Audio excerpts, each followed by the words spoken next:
ई छथि सत्यनारायण आलोक जी। अपने खास कऽ लोकार्पण समारोहमे छलियै, अपनेके केहन अनुभूति भेल? ई युग युग सिया गाम ई किताबे के यह नाम है जैके कारण से स्वाभाविक रूप से जनकपुर के पूरा सिया जी के गाम केहन छलै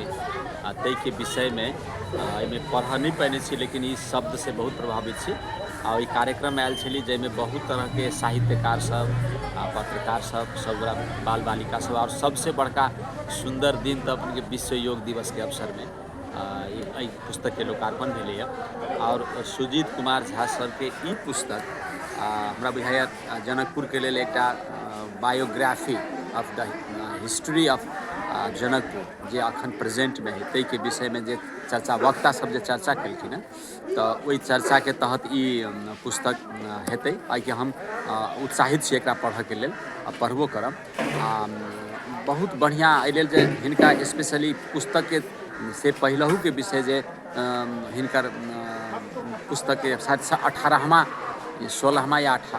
18वां पुस्तक जनकपुर में अत्यंत सृजनशील लेखक, कवि, साहित्यकार, पत्रकार भेला के कारणे ई एकटा उपहार के रूप में ही सब कोई के पुस्तक पढ़े के चाहिए। आई पुस्तक पढ़ला के बाद में शायद जनकपुर के मैसेज अपडेट हेतै। खास कर ई सबसे एहिमे महत्वपूर्ण बात है गुरु शिष्य संवाद जैसे जे परंपरा के अखन स्कूल फॉलो नहीं कर रहा है, और जे मैसेज जनकपुर से जाए के चाहिए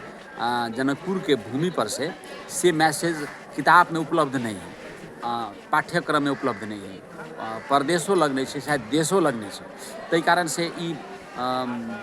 अपना जनकपुर के बारे में इंडिया से, नेपाल से और बाहर के वक्ता सब जे प्रवचन करब छथिन वो एक्सप्लेन करे छथिन, लेकिन स्पेशली एक एक्सप्लेनेशन के लागी आवश्यकता छलैया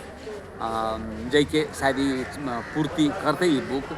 और जनकपुर के बेटी के शहर है ये, तो बेटी के विषय में सिया संगे जोड़ के जे तरीका से एले ओई गाम के वातावरण, हुनकर गीत नाद, तौर तरीका, रहाई बोलाई, कपड़ा वस्त्र, बोली बानी सबके एहिमे संग्रह हेतै और ई पुस्तक निमन हेतै से हम आशा करै छी। और ई पुस्तक के लेल अपने के बहुत बहुत धन्यवाद और आभार प्रकट